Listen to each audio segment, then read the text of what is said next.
Hey, Miguel, how are you? Hey, everybody Good, who Ricki. happens to be watching. I'm so glad that you responded to our weekly Wednesday conversations with Black Paris Tours. I'm Ricki Stevenson.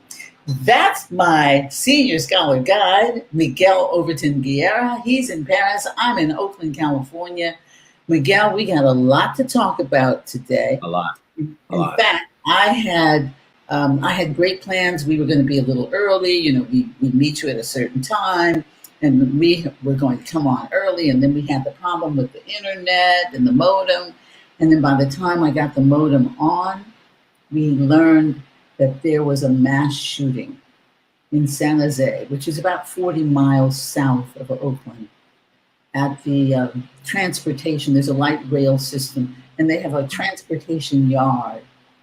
And what we know so far is that 8 to 10 people killed. Um, we don't know the number of injuries. The gunman was an MTA, or it's Valley Transportation Authority worker. I mean, I just keep wondering how long are Republicans going to allow Americans to be killed like this because they fail to enact tough gun control laws, even like the ones we Right. have in. So, for those of you who may be joining us for the first time, what's happening here is that Miguel Mallow and I, our other senior scholar guide, have since March of 2020, we've been talking every week. And our conversations have been fascinating. I mean, just talking about what's happening in Paris, how does that compare to what's happening here in Oakland, all the things that we have gone through. And now finally said, we need to take this live and we can answer so many questions. So with that, Miguel, I'm going to turn it over to you as we launch into our Black Conversations with Black Paris Tours. Okay. Well, one of the things I'd like to talk about, you had posted on your wall on Facebook a quote by Lakota Man, who is a Lakota man. I Yes. follow him, he follows me.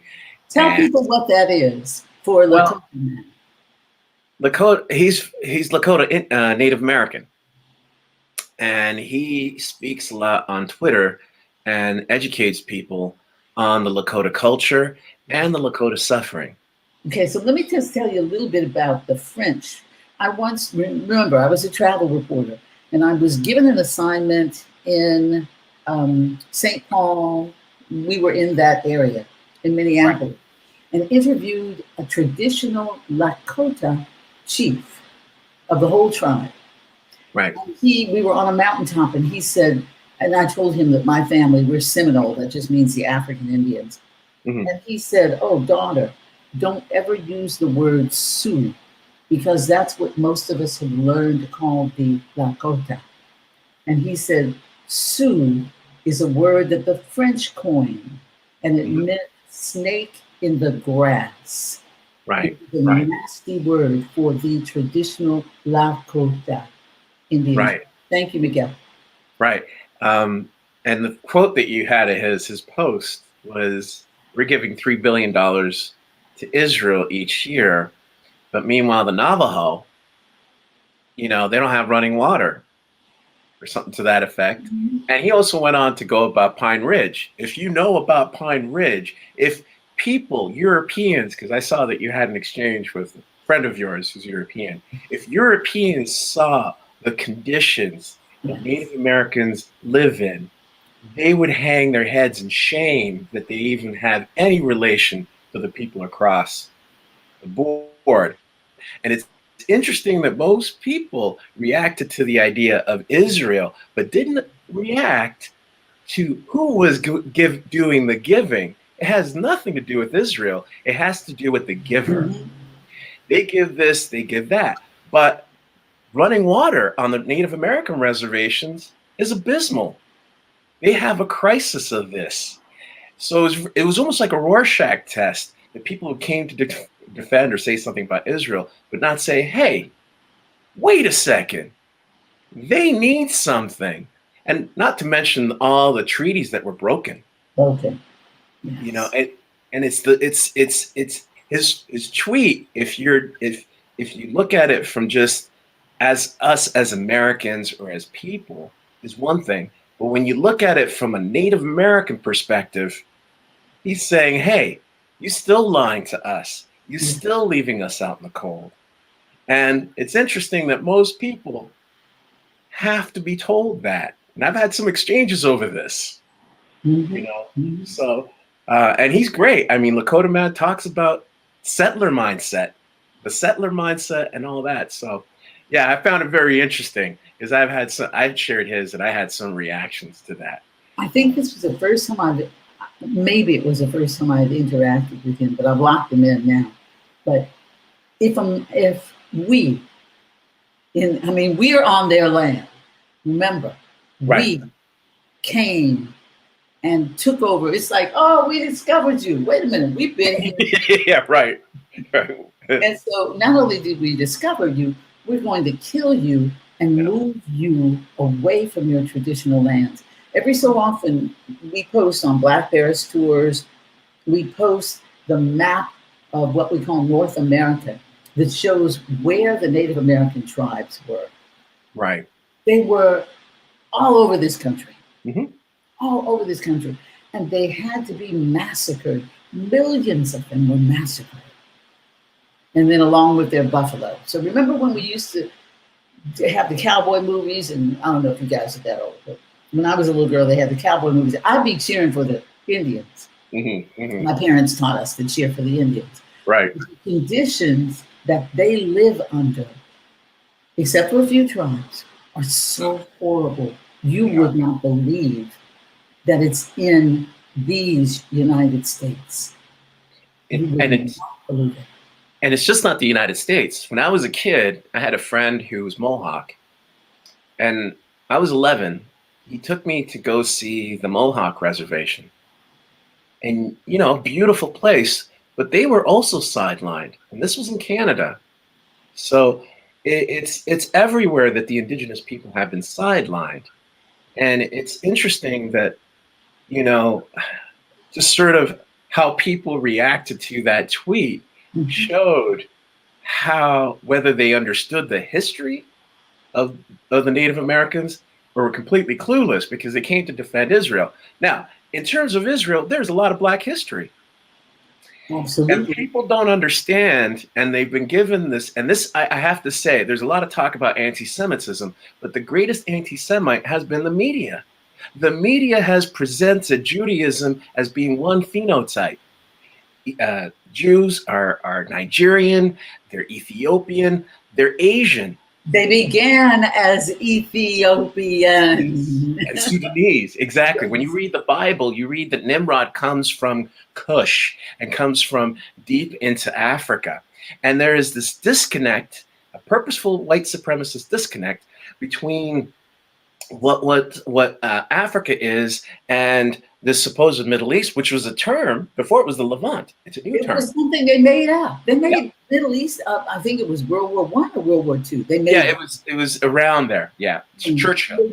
They just made it up to differentiate. Okay, these people are Africans and these people are Middle Easterns. Right. And that's not what it is at all. No, it's not. Again, I have a picture up on our Black Paris Tour Facebook page of the world's first image of Jesus Christ. Mm-hmm. It was done in Cairo. It's shown now in Cairo, Egypt. All of the people, the disciples of Jesus Christ, are brown and black. Yeah. Jesus Christ is brown, kind of blackish brown. Well, but the thing that kills me, Ricki, that we are citizens to a country that gave us the one drop rule. Yes. If you've got one drop, that means one drop. Hey, if you're brown, that means you're black. It doesn't, you know, but all of a sudden it picks and chooses. Yes. Oh, well, you know, it's Jesus. We can't have him being brown or black. We got to make him white. But that doesn't follow. No, don't talk about the rules now. Yes. So. Yes.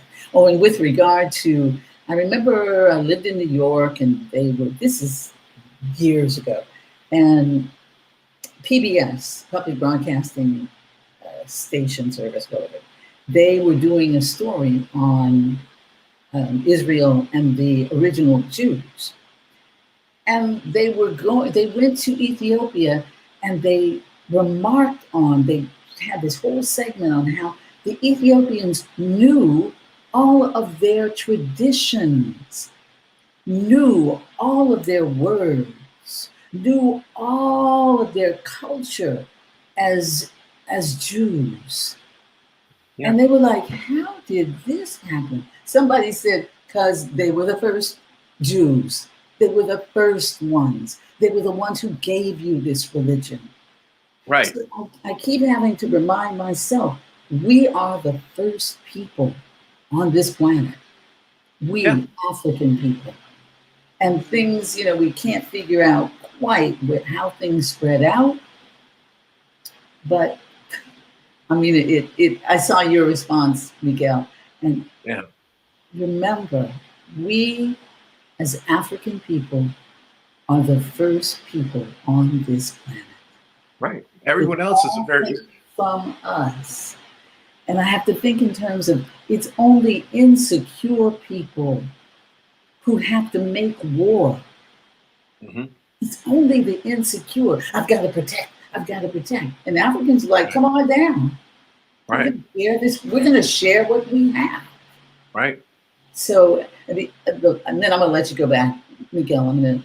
I welcome you to talk about this further. But it's amazing that I have friends that went to Israel years ago, lived on kibbutz, and they came back and they were very unhappy because of the Zionism in Israel, because the Israeli government, the white hmm Israelis, hmm were drowning out the black, the brown, all of the other original Jews. And Right. they wanted to make it a white Jewish state. Yes. And it's interesting because my brother converted years ago. He's long since passed, and his children went on kibbutz to Israel. And I learned through him how completely complex Israel is. This idea that they're one monolithic entity, this sort of cartoonish European caricature that they have doesn't exist. Arguing is very common. Not getting along is very common, as it has to be said. But one very important thing too is that the Sephardic Jews, who are Mediterranean Jews, are also mistreated. Most people don't know this. Most people don't know that the Ethiopian Jews were looking at us for the BLM movement, and they had their BLM movement because there were things going on within Israeli society. And people have to understand that the governments, as much as there are representatives, aren't really the representatives of necessarily the people in the The sense, people. Yes. because we have to separate that. We have to say, well, I understand that this government is doing something that's wrong. I don't agree with that, but that isn't the people. We have to separate those two things. Political policy oftentimes isn't dictated by the will of the people, but by the will of a few people within that society Mm-hmm. who are looking to it. And then we have to also understand that within Palestinian society, they also have Jews. The media has created that Palestinian equals Arab. Yes. There are Palestinian Jews, there are Palestinian Christians, and there are Palestinian Muslims. And I think it was in a way for the media in the United States to chew things up very small and feed the babies and say, hey, this is Palestine, this is Israel. But it is a very complex society. And they But all look alike. right, That's right. what they look alike. They are It's, one people. they are one people, so, and I think the media has been the biggest perpetrator of anti-Semitism, because it's just like, I love that you posted earlier today the picture of the king of Ethiopia, and someone commented, it took me years to understand that we have so many different phenotypes in Africa, because we have also absorbed in many senses, and we're having to shed the idea that this is how we look. No, we're very varied. They're very varied. The stereotype, the racism comes in when we think this one person, they all look like this. Mm-hmm. Mm-hmm. So but it's been very interesting seeing this, and I've had some heated conversations with some people over it. Imagine Miguel, Malcolm X, until he made his Hajj. He Right. did not know. I mean, this man is brilliant. He's a black Muslim. He goes to Right. Mecca to make his Hajj. That's the highest thing you can do as a Muslim. Right. He's like, what? Look at all these. There's brown people, and there's beige people, and there's white. And he had to learn that. Yeah. We must get out of our little boxes and travel. I always, I tell, it's a funny story of having, when I was married to Dee Dee's father, we went to Saudi Arabia, he was working, and they had told us, you're going to have to be careful for this, be careful for that, dress correctly, do this. And when I got to the airport, they're like, sister, welcome home. Right. And I'm like, this looks like Oakland. They were like, yeah, we thought you'd be surprised. Right. Because there's a lot of perceptions. And sometimes when we have guests come over to France, Paris, they're like, wow, there's a lot of black people here.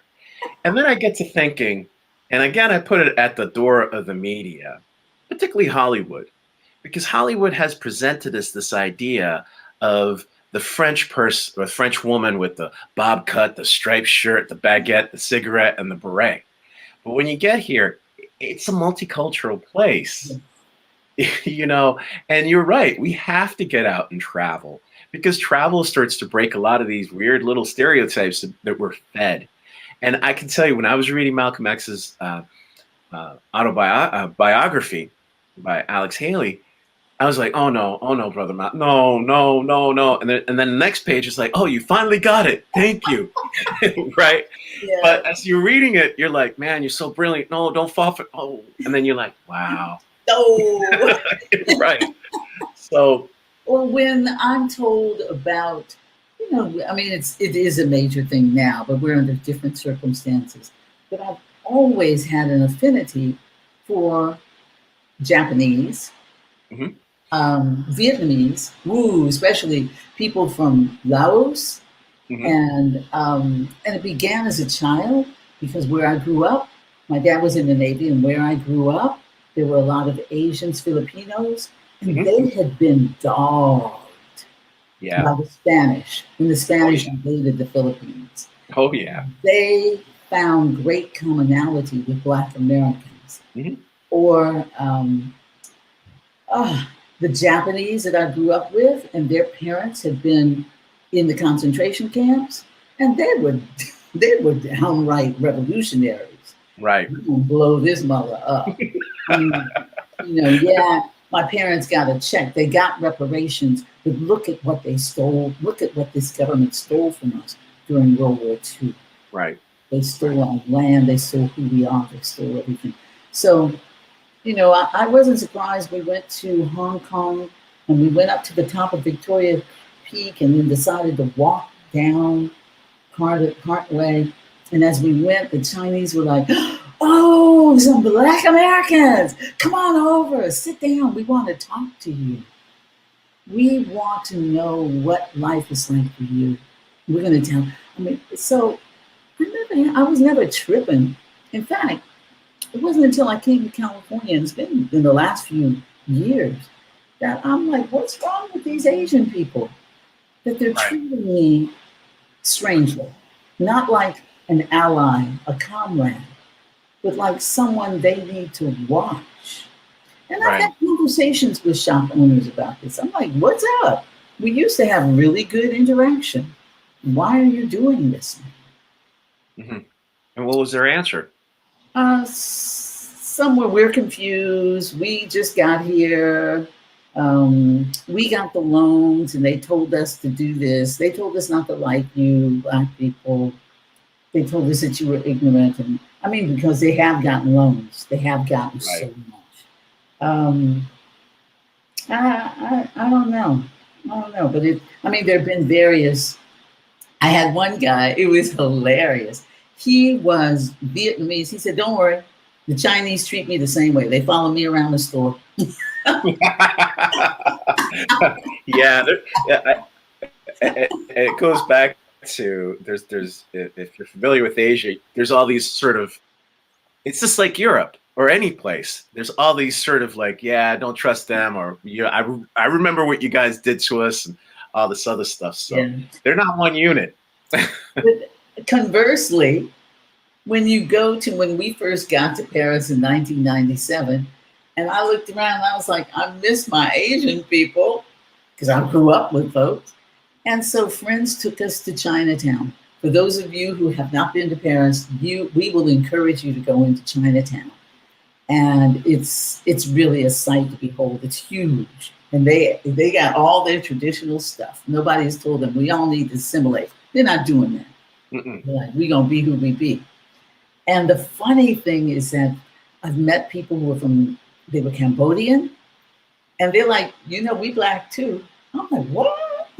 They admit, or I talk about the Cham culture, having visited Vietnam in when did I go? 2019, with a group of Black Americans, and how they were so proud to take us to their newest museum in Da Nang, which was the Museum of the Cham, CHAM culture.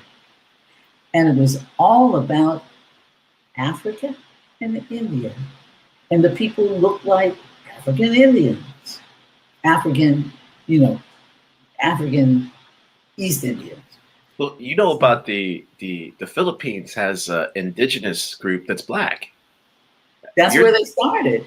Yeah, I had many friends that were Filipino growing up, and I remember because 16 is a big deal for Filipinos. It's like it's Sweet 16, and they throw a big party and stuff for girls. Uh-huh. So I had a friend, and I was invited to her, Sweet 16, and one of her uncles was walking by, and he had he looked like Sammy Davis Jr. And I'm looking at him, and then I turn to her and I say, that's your uncle? She's like, yeah. He looks black. And he's like, well, yeah, there's, and then she started to explain. I learned about the indigenous people. The Spanish called them negritos, which is like little black people, which is, to me, derogatory, I guess you could say. But it was fascinating. We really don't appreciate or look. For example, in the diaspora, we might think we are the biggest population of black people in the diaspora, but it's Brazil. Brazil and they have a lot of the African traditions and whatnot. So they've retained them. Yes. Bahia. I know I have friends who live part-time in Bahia, which I've never been. I haven't been yet, but it is a particular area. I think it's northeast. I'm not exactly sure. But right. Bahia is where, oh, by the way, they brought 4 times as many Africans to Brazil as were brought to the United States. Yeah.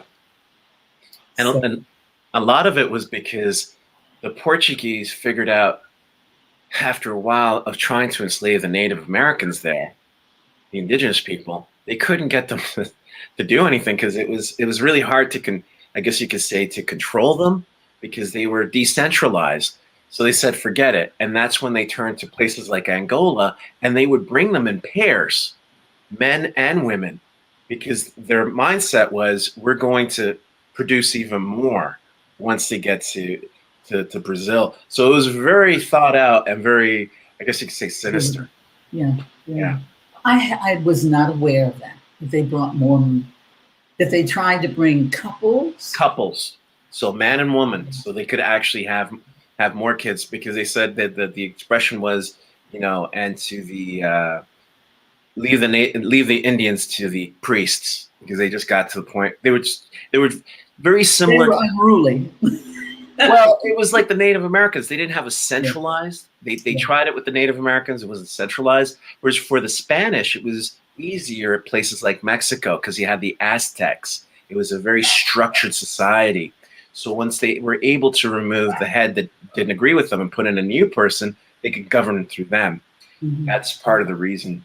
It's all very Machiavellian, you know, but that's just the history to it.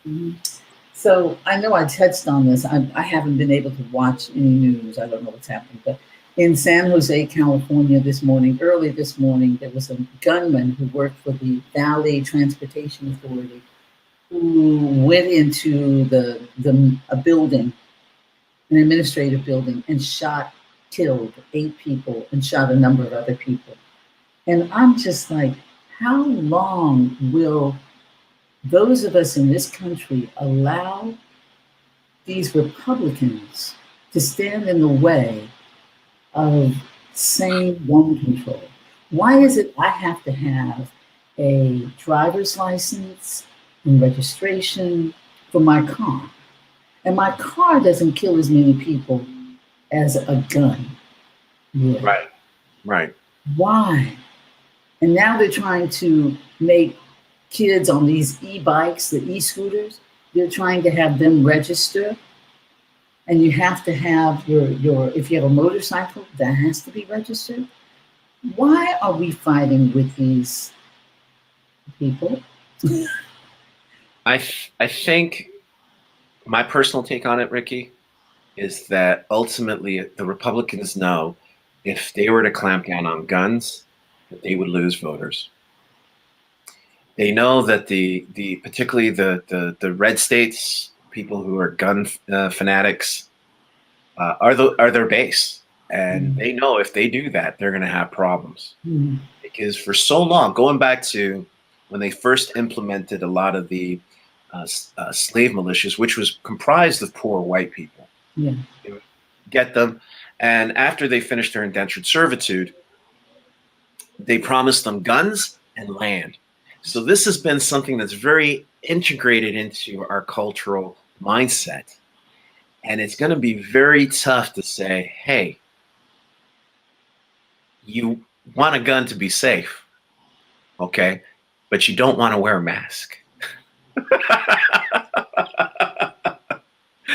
You know, there's a logic, but it's an emotion that makes them feel like they have some sort of power. The gun makes them feel like they matter.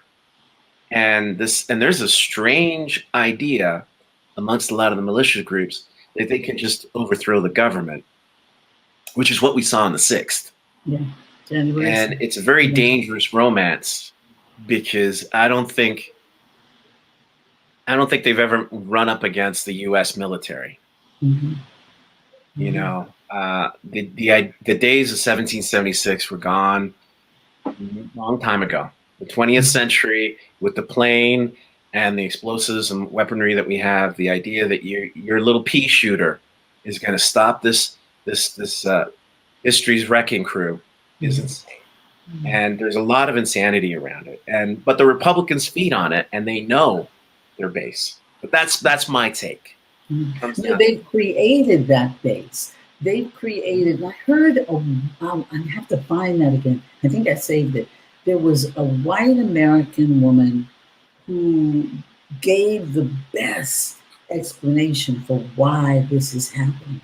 And she said the whites in power found out centuries ago that all you have to do is pit the poor white people against the black people, and you keep them both at the bottom without attacking those who are ripping us all off. Those who are exploiting black then enslaved Africans, and those who are exploiting the poor white population. Absolutely. She did a great job of explaining. I'll have to post that. I've seen that video. I know the video you're talking about. She actually quoted one of the books that I think is top notch, which is The Invention of the White Race by Theodore Allen. It's 2 volumes. It's very thorough. Invention of the White Race. Invention of the White Race by Theodore Allen. And yes, there's records where you know, London was sending letters after the Bacon's Rebellion of 1676, which is ironic, 100 years before the main revolution. and they started to do that. That's when, in 1691, is when they started to bring in the anti-mixing laws, because they really thought this through. This wasn't by accident. This was thorough and meticulous and just downright insidious. And they said, no, we know what we're going to do. We're going to divide. So whiteness was created in many senses in order to be able to get the Scotsman, the Irishman, the Spaniard, the Italian, who usually are enemies. If you come here to Europe, none of them really kind of like each other. And to give them an identity that they were able to rest under. And then they created it would create solidarity between the poor whites and the rich whites. And was there solidarity, or we will exploit you by having you focus on those other people, on the other? It's exactly that, but it's faux solidarity. Because if you think about it, when Jefferson wrote, "All men are created equal," except for these people over here. But he didn't put except. But notice that he used the general term, which is very sly, because he was a lawyer, right? So it's very sly. And you're like, yeah, all men are created equal. But amongst the other, richer whites, they're like, yeah, they're going to fall for this. Good line. Yeah, good line. Well written. Good line, Thomas. Miguel, I know I said we were not going to keep you. I know you have another call with your dad, but I just want to find out from you. What's happening in Paris? You've now been, Paris has been open. The restaurants have been open. People have been hanging out for a week now, I guess. What's going on? Things are just slowly getting back to normal. Well, I wouldn't say normal, but they're getting back to you're able. It was interesting because the mall that I live by is open again. It's been closed for months. So all of a sudden, all these teenagers are everywhere. I've been reading about protests coming out. The unions and the left wing want to protest the right wingers and stuff. So that's good. That's great. It's fantastic. So yeah, is this one? They've opened up several other times. I'm just praying that this one will stick. I hope so. I really hope so. Are the kids back in school? Oh, my kids have been in school all this time. Mm-hmm. Did you say that there was someone in your son's school that contracted COVID? COVID. My daughter's school. And she had been sick my daughter had been sick for a while, so we were like, okay, we got to get them a COVID test. Mm-hmm. And we got her a COVID test. We also got my son a COVID test. They were fine. So we were happy. So they were able to go back. But, it's tense. I mean, it's things could have been handled much better. But, I won't go into elaborate too much into it because, I'll keep my rant to myself. People are asking, okay, we're ready to come back and do the tour. We're going to come in September. And I'm like, we'll see. Yeah. I mean, we'll see. My analogy. I feel like we're the captains of an airplane. Right. And we're not going to take people down with us. Right. We'll die first. Right. No, absolutely. I want to know when you feel you will be comfortable beginning to lead Black Paris tours again. Oh, after doing protests, I do it now. But my condition, like I mentioned last time, would be we can't have the morning and the evening because sitting in a enclosed space is dangerous. And so you mean we usually meet our guests at a wonderful French restaurant, usually inside, and we do a 1-hour orientation. And then at the end of the tour, near the end of the tour, before we go into the outdoor market in Little Africa, we have what we call our late lunch in a sweet little African restaurant. So Miguel is saying that he's concerned that we not do that. So I understand. Well, maybe we got people clamoring to take the tour.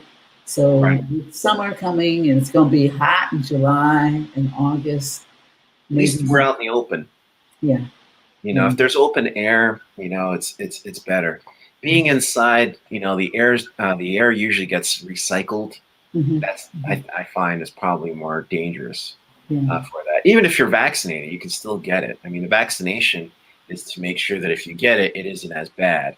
You know, but you know, I really don't want anyone to get COVID, and I think that the most intelligent way is just to make sure that we're outside in the open and we have our masks, even if you're vaccinated.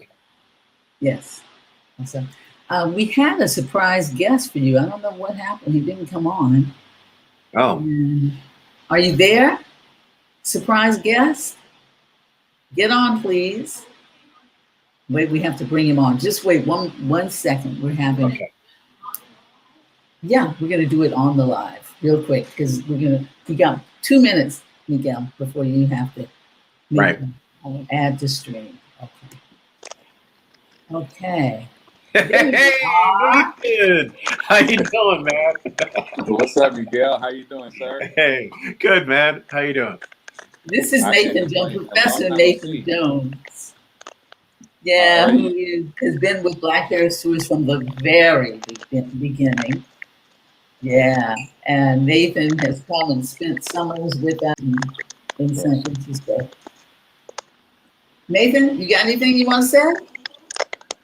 No, I just want to say I appreciate the conversation. I'm just going to co-sign on everything that Miguel was talking about as I was listening, because I'm actually sitting here administering a final exam, but they can't hear or see me. You know, they're on Zoom working.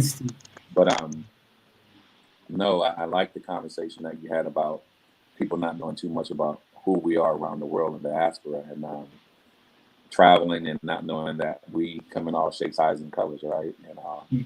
And I really appreciate the conversation you had about Israel. I don't want to get too much into that, but we know what the conversation is. And just knowing that we are special people. And I think once the world really wakes up and realizes that, I think maybe the world will change. And their opinion they know we're special. We're so special, they got to stop us. Yeah.